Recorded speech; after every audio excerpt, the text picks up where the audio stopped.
Hello guys, welcome to back my YouTube channel. मैं doctor Rajesh Kumar Tiwari आज फिर उपस्थित हुआ हूँ एक नए टॉपिक के साथ। आज का टॉपिक है electric field E is conservative. Electric field E is conservative. जिस तरीके से gravitational force is a conservative, उसी तरीके से इलेक्ट्रिक फील्ड भी एक कंजर्वेटिव है, कंजर्वेटिव फोर्स होती है। तो यहाँ पर हम आज इसी को प्रूव करेंगे कि electric field is a conservative similar to gravitational force. तो अब देखिए, सबसे पहले हम इस डायग्राम को देखते हैं। ये एक चार्ज क्यू रखा हुआ है पॉइंट ओ पर। इसकी लोकेशन क्या है? ओ है, जहां पर एक पॉजिटिव चार्ज रखा हुआ है। और अपनी कन्वीनियंट के लिए हमेशा हम पॉजिटिव क्यू चार्ज ही लेते हैं। अब इस पॉजिटिव चार्ज की जो इलेक्ट्रिक फील्ड की डायरेक्शन होती है वो चार्ज के आउटवर्ड होती है। वो देखिए यहाँ पर मैंने आउटवर्ड, रेडियली आउटवर्ड होती है। तो इसका डायरेक्शन क्या होगा? रेडियली आउटवर्ड होगा। क्लियर? यहाँ पर हमने एक टेस्ट चार्ज लिया। टेस्ट चार्ज ऑलवेज पॉजिटिव ही लेते हैं जब तक क्वेश्चन में इंडिकेट ना किया जाए। अदरवाइज टेस्ट चार्ज को हम पॉजिटिव ही लेते हैं। और टेस्ट चार्ज कैसा होता है? पॉजिटिव होने के साथ साथ वेरी स्मॉल होता है। इतना स्मॉल होता है कि इस चार्ज का जो ये पॉजिटिव चार्ज है इस पर कोई भी प्रभाव ना पड़े, यानी कोई भी इफेक्ट ना पड़े। क्लियर? अब देखिए, हम एक टेस्ट चार्ज को ए से बी तक लेकर आते हैं। कहां से? ए पॉइंट से बी पॉइंट। ए पॉइंट ये है, बी पॉइंट ये है। और हमने पाथ कौन सा कवर किया? पाथ यानी मार्ग। मार्ग हमने लिया ए पी बी मार्ग। क्लियर है ना? ए पी बी मार्ग से ए से पॉइंट बी तक लेकर आते हैं। किसे? टेस्ट चार्ज को ए से बी तक लेकर आते हैं। क्लियर? तो देखिए, हम एक वेरी स्मॉल एलिमेंट ले लेते हैं। यहाँ पर वो स्मॉल एलिमेंट पाथ का हमने क्या ले लिया? डीएल ले लिया। ये इस तरीके से आ रहा था, तो इस पूरे पाथ का हमने एक स्मॉल एलिमेंट ले लिया डीएल। क्लियर? जो इलेक्ट्रिक फील्ड के साथ, यानी इलेक्ट्रिक फील्ड का डायरेक्शन ये है, इलेक्ट्रिक फील्ड का डायरेक्शन ये है, इसके साथ ये एंगल कितना बना रहा है? थीटा एंगल बना रहा है। ओ से पॉइंट ए की पोजीशन आर ए है और बी की पोजीशन आर बी है। और इस टेस्ट चार्ज जहां पर है उसकी पोजीशन ओ से आर है। देखिए, यहां से यहां तक ये आर है। इस पॉइंट के लिए आर बी से रिप्रेजेंट करेंगे और इससे इसकी रिप्रेजेंट करेंगे आर ई से। क्लियर है? बात समझ में आ गई? अब जब हम टेस्ट चार्ज को ए से बी की तरफ लेके आ रहे हैं तो ध्यान दीजिएगा, इस चार्ज के इन्फ्लुएंस में, जब टेस्ट चार्ज को इस चार्ज के इन्फ्लुएंस में, यानी फील्ड है ना, इसी के इन्फ्लुएंस में इस चार्ज को लेके आ रहे हैं, तो इस चार्ज पर एक फोर्स लगेगा। और वो फोर्स क्या होगा? F equal to Q E, यानी वो इलेक्ट्रिक फोर्स होगा Q naught E. Electric force क्या होगा?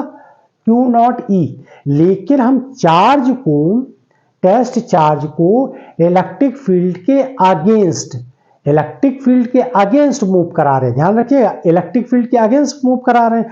तो मान लीजिए फोर्स का डायरेक्शन इस साइड है, जिधर इलेक्ट्रिक फील्ड है, तो उसके अगेंस्ट फोर्स किधर की ओर लगेगा? इस साइड लगेगा। और वो फोर्स क्या हो जाएगा? F equal to minus Q naught E. ये एक्सटर्नल फोर्स होगा, यानी कि work done by external agent. Clear है ना? क्योंकि ये फोर्स है, और जब डिस्प्लेसमेंट होगा तो force into displacement equal to क्या होगा? वर्क डन होगा। क्लियर है? तो सबसे पहले देखिए, एक्सटर्नल फोर्स क्या होगा? एक्सटर्नल फोर्स का मतलब ये है कि इलेक्ट्रिक फील्ड के अगेंस्ट फोर्स लगा रहे हैं। अब ये फोर्स लगा क्यों रहे इलेक्ट्रिक फील्ड के अगेंस्ट? इसलिए कि चार्ज को वेरी स्लोली मूव करा रहे हैं। चार्ज को, यानी टेस्ट चार्ज को इसके फील्ड के इन्फ्लुएंस में वेरी स्लोली मूव करा रहे हैं, इसलिए कि जिससे कि वेलोसिटी ना चेंज हो। जब वेलोसिटी नहीं चेंज होगी तो इसका मतलब ये कब? जब विदाउट एक्सेलरेशन के मूव करे, यानी टेस्ट चार्ज विदाउट एक्सेलरेशन की रिस्पेक्ट में जब मूव करेगा तभी ये क्या होगा? ये कॉज एक्सटर्नल फोर्स क्या होगा? एक्सटर्नल फोर्स इलेक्ट्रिक फील्ड के अपोजिट होगा। तो आप देखिए, external force equal to minus Q naught E, जो कि इलेक्ट्रिक फील्ड के अगेंस्ट है। Work done by external agent, external agent द्वारा वर्क कितना होगा, D W equal to F dot D L. चूंकि यहाँ पर फोर्स कैसा हम यूज कर रहे हैं, एक्सटर्नल फोर्स यूज कर रहे हैं, और एक्सटर्नल फोर्स इसलिए अप्लाई करते हैं कि चार्ज को वेरी स्लोली मूव कराना है, और वेरी स्लोली मूव कराने का मतलब है कि उसकी वेलोसिटी कांस्टेंट रखनी है। तो वेलोसिटी कांस्टेंट होने का मतलब विदाउट एक्सेलरेशन के, तभी हम इलेक्ट्रिक फील्ड के अपोजिट एक फोर्स लगाते हैं। इलेक्ट्रिक फील्ड के, इलेक्ट्रिक फोर्स के अपोजिट एक एक्सटर्नल फोर्स अप्लाई करते हैं। क्लियर है? तो देखिए work done equal to by external agent D W equal to minus external force क्या, ये इसकी वैल्यू आप पुट कर दीजिए, तो Q not E dot DL, और ये क्या है, वेक्टर क्वांटिटी है। हम पूरे पाथ के लिए वर्क निकालते, पूरे पाथ के लिए वर्क डन निकालते हैं बाय एक्सटर्नल एजेंट। तो यहां पर क्या करें, इंटीग्रेशन कर दें, DW इंटीग्रेशन इसका भी कर दें, माइनस Q नॉट यहां पर E डॉट DL, और ये पाथ हमने क्या लिया, ए टू बी लिया, ए से बी, तो इनिशियल पॉइंट ए है और फाइनल पॉइंट क्या, बी है। तो वर्क डन इक्वल टू क्या हो जाएगा, डब्ल्यू, डी डब्ल्यू का इंटीग्रेशन करेंगे तो क्या आ जाएगा, डब्ल्यू आ जाएगा, और ए से बी, ए से कहां चले, बी, और किस पाथ को कवर किया मैंने, ए पी बी, यानी मार्ग जो हमारा है वो कौन सा है, ए पी बी, तो यहां पर P लिख दीजिए, यानी ए पी बी कर्व हमने कवर किया। Minus Q naught integration A B E dot D L, E dot D L को लिख सकते हैं E D L cos theta, E D L. देखिए ये दोनों वेक्टर क्वांटिटी हैं, इन दोनों vector A dot B equal to क्या होता है, ए बी कॉस थीटा, तो E D L cos theta. देखिए दोनों के बीच में एंगल कितना है, थीटा है, किसके, फील्ड के और इस स्मॉल एलिमेंट डी एल के बीच में, माइनस क्यू। अब देखिए इसमें ध्यान रखिएगा, ये देखिए डी एल है और ये क्या आर है, तो ये डी आर स्मॉल हुआ कि नहीं हुआ, वेरी स्मॉल एलिमेंट ए भी तो होगा डी आर। तो यहां पर dl और dr के बीच में रिलेशन क्या होगा, तो ये हो जाएगा dr equal to dl cos theta. देखिए dl के दो कंपोनेंट ले लीजिए, ये dl है, इसके दो कंपोनेंट ले लीजिए, एक इस साइड हो जाएगा यानी हॉरिजॉन्टल कंपोनेंट होगा, और दूसरा इसके परपेंडिकुलर हो जाएगा। तो हमें तो ये वाला लेना है r पोजीशन के, तो dr equal to dl cos theta, तो dl cos थीटा की जगह पर क्या लिख सकते हैं, dr, तो यहां पर इंटीग्रेशन ई डी आर आ जाएगा। अब देखिए पोजीशन में कन्वर्ट किया इसको, तो देखिए ए पॉइंट के लिए पोजीशन क्या है, यहां से आर है, तो यहां लिमिट की जगह आर ए पुट कर दीजिए, यहां पर बी की जगह पे क्या लिख देंगे, आर बी। देखिए ये आर बी पोजिशन है और ये आर ए पोजिशन है, क्लियर है, तो इस फॉर्म में ये वैल्यू आ गई। तो work done by external agent A B, और पाथ कौन सा लिया, ए पी बी, ये वैल्यू निकल कर आ गई, क्लियर है यहां तक।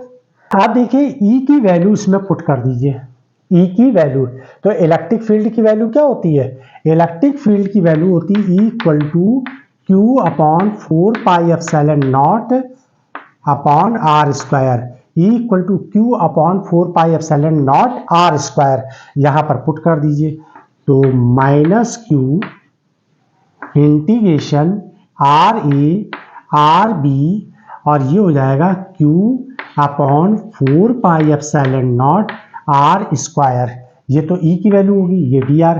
अब ये इतना क्या है, कांस्टेंट वैल्यू, इसको बाहर निकाल लीजिए, तो माइनस क्यू नॉट, ये भी Q आ जाएगा, Q 4 pi epsilon naught integration R A R B 1 upon R square D R हो जाएगा, क्लियर है। अब ये वैल्यू फाइनली क्या आ जाएगी, Q naught upon 4 pi epsilon not, ये तो ये हो गई, और 1 अपॉन आर स्क्वायर का इंटीग्रेशन निकालेंगे, और यहाँ पर ये माइनस का साइन है तो ये माइनस का साइन लगा दीजिए, देखिए माइनस का साइन है तो यहाँ भी माइनस का साइन लगा दीजिए। अब इसका इंटीग्रेशन निकालेंगे 1 बाई आर स्क्वायर का, तो माइनस 1 बाई आर आ जाएगा, और लिमिट क्या हो जाएगी, आर बी और आर ए, ये लिमिट हो जाएगी। तो फाइनल रिजल्ट क्या निकल कर आएगा, W work done by external agent A to B, और कर्व कौन सा लिया, ए पी बी, यानी मार्ग क्या ले रहे हैं, ए पी बी। इस बात को बार बार हम बोल रहे हैं, ध्यान रखिएगा, तो कोई सेंस होगा जो हम बार बार लिख रहे हैं इसको। माइनस, देखिए ये माइनस और ये माइनस कैंसिल हो जाएगा, यहां पर जो ये माइनस लिखा हुआ है माइनस, ये माइनस और ये माइनस कैंसिल हो जाएगा, और Q naught upon 4 pi epsilon naught, और लिमिट लगा देंगे तो लिमिट आ जाएगी 1 by R B upper limit minus lower limit. देखिए ये अपर लिमिट है और ये लोअर लिमिट है, तो ये वैल्यू निकल कर आ जाएगी। क्लियर है, यानी कि जब हम ए से बी पर आए, ए से बी आए, किस मार्ग से आए, यानी ए पी बी मार्ग से आए। क्लियर है, तो उसके लिए रिजल्ट ये आया। अब अगर हम दूसरा मार्ग ले लें, ए क्यू बी ले लें, तो सिमिलर रिजल्ट ऐसे तो आएगा। तो अब हम क्या लिखेंगे, W A B, ए से बी तो आए लेकिन हमने मार्ग क्या लिया, ए क्यू, यानी कि ऐसे आए, इस तरीके से सेम डायरेक्शन में चले। एक बार हम किधर से चले, कर्व कौन सा लिया, ए पी बी लिया, एक बार हम ले रहे हैं ए क्यू बी। अब इसके लिए रिजल्ट क्या आएगा, Q naught upon 4 pi epsilon naught, bracket के अंदर 1 upon R B minus 1 upon R A. Same result आएगा इसी तरीके से, क्योंकि इसमें और इसमें कोई डिफरेंस नहीं है। तो सिर्फ क्या है, सिर्फ पाथ हमने चेंज किया। एक बार हमने पाथ लिया ए पी बी, एक बार हमने पाथ लिया ए क्यू बी, दोनों में रिजल्ट सेम आ गया। तो केवल फाइनल पॉइंट और इनिशियल पॉइंट की वैल्यू आ रही, final point, initial point, final point, initial point आ रही। क्लियर है ना। अब हम क्या करें, राउंड ट्रिप में ले लें। राउंड ट्रिप का मतलब है कि ए से बी तक आते हैं और बी से ए जाते हैं, हम ए पी बी से आते हैं और इधर से अब चले जाते हैं। अब हमने राउंड ट्रिप ऐसे ले ली, बी से क्यू होते हुए ए पर पहुंच गए। तो ये वाला रिजल्ट तो ठीक रहा कि हमारा आने के लिए, ये इक्वेशन में 1 मान ली, ये इक्वेशन हमारी सेकंड है। अब थर्ड इक्वेशन हम क्या करते हैं, बी से ए पर जाते हैं। कहां से जा रहे हैं, बी से ए के लिए जाते हैं, और कौन सा पाथ ले रहे हैं, क्यू वाला, यानी ये सेकंड मार्ग ले रहे हैं, क्यू। तो इसके लिए रिजल्ट क्या आ जाएगा, रिजल्ट क्या आ जाएगा, देखिए ये क्या, फाइनल माइनस इनिशियल है, तो ये इनिशियल हो गया और वो फाइनल हो गया। तो यहां पर R A minus 1 upon R B आ गया, ये इक्वेशन थर्ड हो गई। क्लियर है। अब हम फर्स्ट मार्ग से आए हैं, जो मार्ग है यानी पाथ है ए पी बी, और गए किससे हैं, बी क्यू ए से, यानी ये राउंड ट्रिप हो गया। तो राउंड ट्रिप के केस में, राउंड ट्रिप के केस में देखिए क्या निकल कर आता है, equation third, equation first and equation third दोनों को ऐड कर दीजिए, क्योंकि हम आए किधर से हैं, ए से बी, और कर्व हमने कौन सा लिया, पी वाला। इसके बाद हमने ऐड कर दिया ये वाला, आए तो हम इस मार्ग से और गए इस मार्ग से, दोनों को ऐड कर दिए, यानी इक्वेशन इसको और इक्वेशन फर्स्ट, यानी इक्वेशन फर्स्ट और थर्ड को ऐड कर दिए। इक्वेशन फर्स्ट और थर्ड को ऐड करेंगे तो देखिए ये और ये कॉमन है, क्या है, Q naught by 4 pi epsilon naught, तो दोनों में कॉमन आ गया, Q naught upon 4 pi epsilon naught common हो गया। अब ये क्या लिखा है, 1 upon R B minus 1 upon R E, और इसमें देखिए क्या आ जाएगा, plus 1 upon R A minus 1 upon R B, और ये कैंसिल और ये कैंसिल, यानी ये 0 आ गया। तो राउंड ट्रिप कैसी हो गई, 0 हो गई। क्लियर है ना। तो राउंड ट्रिप 0 होने का मतलब ये है कि ये पाथ इंडिपेंडेंट है, और कंक्लूजन यही निकल के आता है कि इलेक्ट्रिक फील्ड इज कंजर्वेटिव। दूसरी बात, ये रिजल्ट जो है, ये रिजल्ट किसके बराबर है, लाइन इंटीग्रल के इक्वल है। किसके बराबर है, देखिए ये वर्क डन ही तो है, और हमने वर्क डन ही तो निकाला है। ये क्या है, स्मॉल एलिमेंट के लिए वर्क डन है, ये क्या है, पूरे पाथ के लिए वर्क डन है। क्लियर है। तो line integral close path, line integral close path, integral और ये क्या निकल कर आ जाएगा क्लोज पाथ के लिए, तो E dot D L equal to क्या आ जाएगा 0 आ जाएगा। क्लोज पाथ के लिए लाइन इंटीग्रल कैसा हो जाएगा 0 हो जाएगा। तो इसका मतलब ये क्या है कंजर्वेटिव है और ये पाथ इंडिपेंडेंट है। कैसा है पाथ इंडिपेंडेंट है। क्लियर है ना।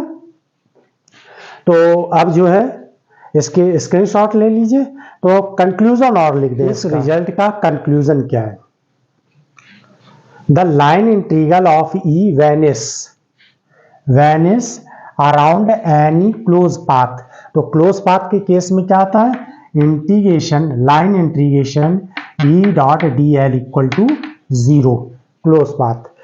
Therefore the field of a point charge is conservative. Point charge का मतलब इस ये जो रिजल्ट निकाला है किस फॉर्म में निकाला है पॉइंट चार्ज फॉर्म में निकाला है 1/RB माइनस 1/R। तो ये हो जाएगा therefore the field of a point charge is conservative. जो इंपॉर्टेंट पॉइंट है वो ध्यान दीजिए, इंपॉर्टेंट पॉइंट अक्सर इसी पॉइंट से मिलता हुआ क्वेश्चन पूछा जाता है। It depends on only the location of these point and is independent of path taken by the test charge between these point। Means कहने का ये है कि ये जो पूरा इस चार्ज के इन्फ्लुएंस में जब टेस्ट चार्ज को मूव कराते हैं वेरी स्लोली तो A टू B या B टू A, तो यहां पर ये पॉइंट पे डिपेंड करता है, यानी लोकेशन पॉइंट पे डिपेंड करता है पॉइंट ए पॉइंट बी पे, ना कि पाथ पे। चाहे हम ए से बी पी कर्व से आए हो, यानी कर्व कौन सा लिया पी, या सेकंड कर्व हमने क्यू से लिया हो, इस पर ये डिपेंड नहीं करता है। तो आई होप कि आप लोगों को समझ में आया होगा और आप इसका स्क्रीनशॉट ले लिए। Thanks for watch my video.